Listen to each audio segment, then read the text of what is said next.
cuando iniciamos ya este programa de entrevistas, pues tuvimos un padrino y hoy regresa, nos dio muy buena suerte, nos ha ido muy bien en este estudio, con estas entrevistas, en este programa de La Mendiga Política, y pues quiero darle las gracias y qué bueno que está con nosotros porque creo que le está yendo bien en la campaña, al doctor Alfonso Petersen, que es el candidato para Guadalajara por el Partido de Acción Nacional. Doc, gracias por estar otra vez aquí con nosotros, por esa suerte que nos dio en este estreno de este estudio de televisión que tenemos. Al contrario, de verdad, muchísimas gracias por la oportunidad de estar nuevamente aquí. De verdad, a mí me tocó venir la primera vez que se grabó en este estudio y noto una enorme diferencia. Se ven los éxitos, no solamente desde el punto de vista material, ¿verdad? Se ven los éxitos desde el punto de vista del empuje del programa, de la respuesta que ha tenido de los ciudadanos, de las múltiples manifestaciones que muchos ciudadanos nos han mencionado respecto a que vi tu entrevista con la Güera, y eso creo que me da mucho gusto porque significa, pues no solamente que tenemos un estudio más equipado, mejor estructurado, sino particularmente que hay una gran proyección de este programa. Felicidades, de verdad. Entonces quiere decir que usted tiene buena vibra, y esa buena vibra se nota en la campaña ahorita, ¿o no? La verdad es que esa buena vibra se está notando enormemente. Sí. Yo estoy muy contento, muy satisfecho. Bueno, iniciamos una campaña compleja, porque cuando nosotros estábamos en precampaña, cuando nosotros en el Partido de Acción Nacional estábamos definiendo a nuestros candidatos, cuando mucha gente nos decía que no van a participar, porque estábamos en épocas de elección interna, que la ley tiene establecido de manera muy clara que esas épocas son para que los partidos definan a sus candidatos. Y tiene definida de manera muy clara incluso la forma como nos tenemos que dirigir a los miembros activos de los partidos. Y bueno, la verdad es que no puedo dejar de reconocer que tanto el partido de Enrique Alfaro, Movimiento Ciudadano, como el partido de Ricardo Villanueva, el PRI, pues aprovecharon ese tiempo para hacer una campaña como si ya estuviéramos en campaña. Y eso pues nos desposicionó un poco al inicio, pero ahora con estas 6 semanas que llevamos de campaña y algunos días más, hemos logrado realmente... Pues sí, pero la verdad es que hemos logrado un posicionamiento muy interesante. Yo estoy muy motivado en ese sentido. Y tan el posicionamiento que hace unos días, porque como esa temporal, hace unos días en un medio de comunicación lo ponen ya en segundo lugar, cuando lo habían tenido en un tercero, y muy tercero, o sea, muy abajo, ¿no? O sea, ¿qué está pasando con Alfonso Petersen? Yo creo que lo que pasó al principio es lo que acabo de comentar. ¿Sí? Nos agarraron desposicionados. Por otro lado, me parece que también la metodología de las encuestas debe de ser revisada, porque en muchas ocasiones se consideran ciertos aspectos como si fueran definitivos, cuando por ejemplo esa encuesta que nos ponía muy depositados, publicada por un medio de comunicación local, manifestaba que el 47% de la gente no había definido su voto, lo cual pues yo creo que dista mucho de ser un escenario que pueda considerarse como ya casi definitivo, como de alguna manera algunos candidatos trataron de manifestarlo. La encuesta recientemente presentada, una encuesta publicada por un periódico local también, nos pone en segundo lugar, un segundo lugar ya muy cercano al candidato puntero, un segundo lugar que sin lugar a dudas nos tiene enormemente motivados, Güera, porque sabemos que 3 puntos de diferencia a estas alturas del partido no es nada. ¿Y esos 3 puntos que le faltan los puede remontar? Sí. ¿Pueden de verdad llegar a ser la primera fuerza en Jalisco y usted ser otra vez alcalde de Guadalajara? Yo creo que hay 3 reflexiones muy importantes en esto, ¿no? La primera es que el candidato puntero viene con una caída libre, una caída permanente. La segunda es que de alguna manera nosotros tenemos una tendencia de crecimiento constante. Y la tercera cosa muy importante es que el candidato del PRI se mantiene, incluso ya tiene una pequeña tendencia a descender. Hay un dicho muy común que dicen caballo que alcanza gana. Algo me recuerda a un candidato que hubo también para la gubernatura que dijo eso. Y ganó. Sí, ganó. De tal manera que sí, yo me siento muy seguro de que voy a ser una vez más alcalde de Guadalajara en el próximo periodo. Doc, en lo que aquí me acomodo el micrófono, he visto un cambio radical en su campaña. Incluso en los spots, en las frases, en el dinamismo de Alfonso Petersen. La gente que está atrás de usted ha visto todo eso, le están diciendo, no, mira, sonríe más, ponte, quítate, hazte, bríncale, baila, acércate. ¿Cómo ha sido ese cambio? Digo, porque sí he notado una gran diferencia del Alfonso Petersen que empezó, no la pre-campaña, ya la campaña, al Alfonso Petersen de ahorita, ¿eh? Bueno, ni brinco ni bailo, ¿eh? Yo lo vi en un parque bailando ahí de frente. Sí, yo sí lo vi bailando. Eso lo sabía en la precampaña. Sí, pero yo sí lo vi bailando, Doc. No, yo creo que la campaña tiene varias etapas, la campaña tiene varios ánimos y la campaña también tiene varias estrategias. La verdad de las cosas es que a nosotros nos interesaba muchísimo posicionar algo fundamental al inicio de la campaña. La presencia del PAN en el contexto electoral. Bueno, insisto, mucha gente cuando terminan las precampañas nos decían, bueno, ¿que el PAN no va a participar? Cuando realmente el partido político que cumplió con lo que establece la ley fuimos nosotros. Aquellos violaron la ley, no violaron la ley solamente porque hicieron una campaña en tiempos de precampaña. sino por supuesto que se violaron todos los presupuestos que tiene establecido ¿Cómo la los ley. ve ahora a esos que violaron la ley? Pues los veo ahora con una campaña muy repetitiva, Ajá. una campaña que no cambia, una campaña que no tiene nuevos escenarios, una campaña que ya tiene una tendencia de crecer por el hartazgo en la ciudadanía, pero sobre todo una campaña que no tiene cosas adicionales, que no tiene cosas nuevas. Nosotros desde el principio planteamos una primera etapa de posicionamiento del candidato, Ajá. una segunda etapa de posicionamiento de la propuesta y una tercera etapa de cierre propiamente de la campaña. Y en este momento estamos ya en la tercera etapa. Traemos nueva imagen en algunos espectaculares, traemos por supuesto una actitud del candidato que va mucho más enfocada a la propuesta y particularmente al contraste de la propuesta. Yo creo que algo que ha sido muy diferente de esta campaña de la que me tocó vivir en el 2006 ha sido por un lado el tema de los debates y por otro lado el tema del 3 de 3. El tema de los debates a mí me ha ayudado mucho para poder Me ganó la realmente pregunta, decirle a la pero gente... sígale, pues ya me la ganó. Bueno, respondiendo a la pregunta Muy bien, imaginaria, muy bien, Doc. yo lo que diría es que el tema de los debates nos ayudó mucho porque nos ha permitido que la gente nos conozca, güera, que la gente sepa exactamente si lo que decimos es lo que estamos pensando o lo que decimos es lo que de alguna manera alguien nos dijo que dijéramos. Y creo que eso ha sido muy contrastante. La segunda cosa, bueno, pues es la sustentabilidad de las propuestas. Nos hemos dado cuenta cómo candidatos hacen propuestas que son absolutamente no sustentables. Y la tercera es que nos ha permitido contrastar, porque teníamos una especie como de campaña imaginaria en la mente de muchísimas personas en torno a ciertos candidatos que presumían cosas que no habían logrado, que decían cosas que no habían hecho, que proponían cosas que no eran congruentes con su pasado. Y eso creo que ha quedado sumamente claro en los debates.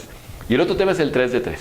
Yo creo que es un ejercicio muy importante de transparencia mexicana y el IMCO yo creo que es un ejercicio que ojalá quede en la ley, porque hoy sí, con el 3 de 3 la gente sabe qué tenemos y de esta manera puede identificar si lo que tenemos corresponde a lo que hemos hecho.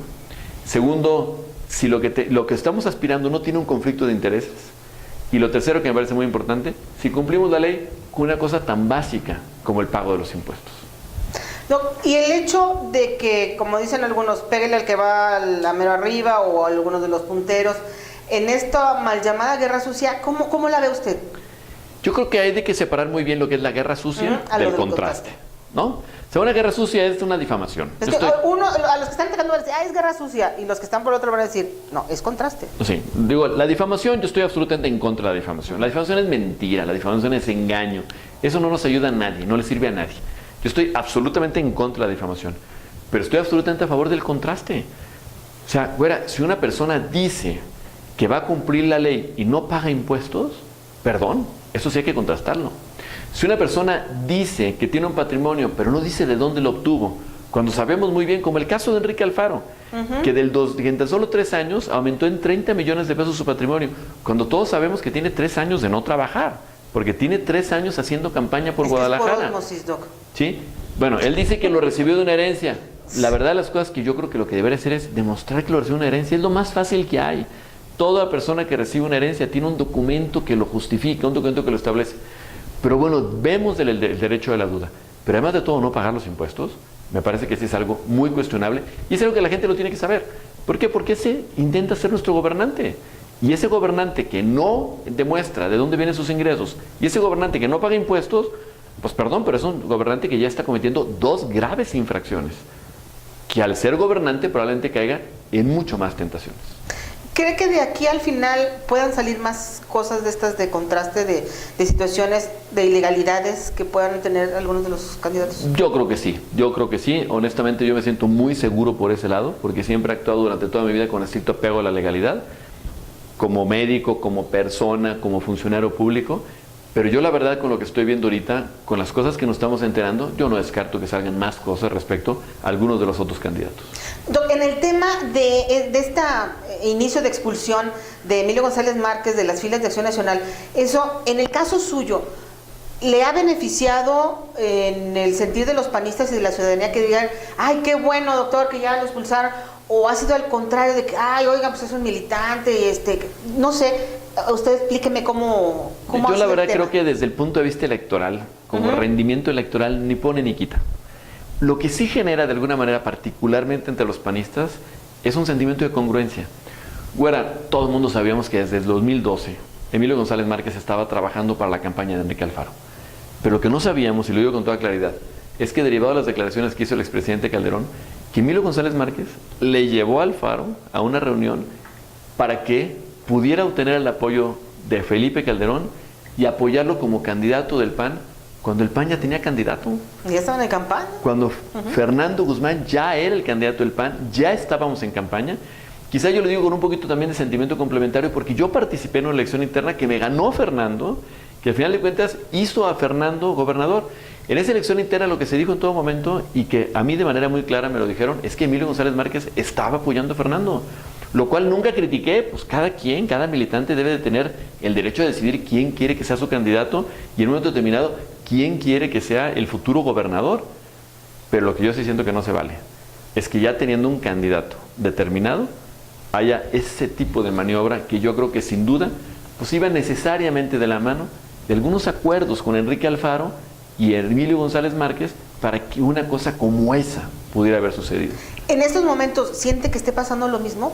Que Emilio González esté apoyando con su gente o con panistas a Enrique Alfaro y no a la campaña de Alfonso Petersen por Guadalajara. Yo la verdad de las cosas no tengo información respecto a cómo esté participando directamente Emilio. Sin embargo, los candidatos a diputados que fueron los que le pidieron al Partido de Acción Nacional, específicamente a la delegación municipal que iniciara el proceso de expulsión, manifestaron que en las diferentes visitas que estaban realizando, la gente, lo que les estaba comentando, es que algunos panistas alineados con Emilio estaban pidiendo los votos por el Partido Movimiento Ciudadano. Eso fue lo que motivó precisamente este proceso de expulsión, con la finalidad de iniciar todas aquellas acciones que en un momento determinado tendrán que culminar el día en que la comisión especializada del Comité Directivo Nacional determine si la expulsión procede o no. Ya que estamos en esta recta final ya para los cierres de campaña, que ya prácticamente llegaron ya las boletas electorales a Jalisco, tanto las federales como las estatales, que ya puede ver uno en las casas los letreros de que aquí se va a instalar tal casilla, que ya, como dicen, ya huele ahora sí a elección. En este cierre, ¿hay alguna estrategia, alguna propuesta, algún proyecto en particular en el que Alfonso Petersen vaya a cerrar, a manejar más fuerte? Bueno, nosotros, como lo platicaba desde el principio, mateamos 3 etapas. Ahorita ya estamos en la tercera etapa, estamos en la etapa de cierre. Estamos en la etapa de cierre donde estamos posicionando de manera muy clara qué representa Alfonso Petersen, qué representa el Partido de Acción Nacional, cuáles son en un momento determinado aquellas acciones o situaciones que los tapatíos valoramos y que nosotros consideramos que están más alineadas a la propuesta de Acción Nacional y de Alfonso Petersen. Me parece que el cierre de campaña va a ser un cierre muy entrón, muy positivo, muy participativo y con mucha fuerza, porque creo que el crecimiento que hemos tenido en las encuestas nos hace sentir no solamente que vamos a ganar, sino particularmente que vamos a ganar con una diferencia que estamos programando que no será menor a 5 puntos porcentuales sobre el siguiente candidato. Lo minimizaban mucho, ¿verdad? Porque yo me acuerdo que decían, no, va a ser una competencia entre 2. No, se volvió de tercias ahora sí, y unas tercias muy cerradas y muy complicadas, ¿verdad? Ahora sí que la competencia está en una tercia de 3. Sí. Claramente, en donde cualquiera de los 3 candidatos hoy podríamos ganar la elección, pero en donde la tendencia que tenemos de crecimiento nos permite determinar que sin duda vamos a ser nosotros. ¿Por qué? Porque por un lado, el que entonces era el candidato puntero Enrique Alfaro viene en caída libre. Por otro lado, el PRI, que mantenía su famoso voto duro, su voto característicamente relacionado con todas las estrategias típicas del PRI, su voto corporativo, su voto comprado, su voto motivado, su voto etcétera, etcétera, ha tenido una tendencia ya ligeramente a la baja. Y por otro lado, pues el PAN con un crecimiento muy interesante, que reitero, nos tiene muy motivados y que si la tendencia sigue como la tenemos ahorita, nos hace pensar que vamos a ganar al menos por 5 puntos. Doc, ya para cerrar, a su cámara, ahora sí, una invitación, ya puede decirle a la gente que vote por usted, lo que usted le quiere decir a la gente ya para cerrar el programa. Bueno, la invitación que yo les vengo a hacer hoy es al voto útil. El voto útil que nos permita, sí, sacar al PRI, pero sobre todo el voto útil que nos permita realmente llevar a cabo las acciones necesarias a las decisiones de gobierno. Acciones que se den de una convicción, acciones que se den con un estricto respeto a los valores, acciones que se den de acuerdo con nuestras tradiciones y nuestra cultura, acciones que están directamente relacionadas con la propuesta de Acción Nacional. La invitación que yo le vengo a hacer a la gente es que no seamos cortoplacistas, que pensemos a largo plazo, que pensemos qué queremos para Guadalajara, para Jalisco y para México. Que no solamente pensemos quién será el alcalde que le toque de alguna manera hacer las acciones necesarias para mantener una buena operación de los servicios municipales, sino que pensemos quién quiere ser ese representante que de alguna manera pues, represente nuestras convicciones, que represente nuestros grandes valores, que defienda la familia, que defienda la vida, que defienda la libertad de expresión, que defienda la libertad económica, que son sin duda los principios y valores que fundamentan la acción del Partido de Acción Nacional y de Alfonso Peters. El voto útil, mi invitación es que sea por el PAN, que sea por Alfonso Peters. Doc, pues yo muchísimas gracias por haber estado con nosotros. Vamos a traer al Doc ya antes de que el instituto nos diga que ya no podemos hacer entrevistas, ya para los cierres, para ver ahora sí cómo están los números y cómo está ese entusiasmo de los panistas y de la gente que a lo mejor es simpatizante de Acción Nacional, para pues a ver si lo vemos nuevamente en la presidencia. Bueno, me va a dar muchísimo gusto porque yo siento que la campaña crece como el estudio. Eso, muy Cada bien. vez que vengo hay mejores resultados. Vamos a traer más seguido aquí al Doc, entonces ya como presidente municipal lo vamos a traer. Pues muchísimas gracias, Doc, por haber estado con nosotros. A usted también por habernos acompañado. Gracias y hasta la próxima.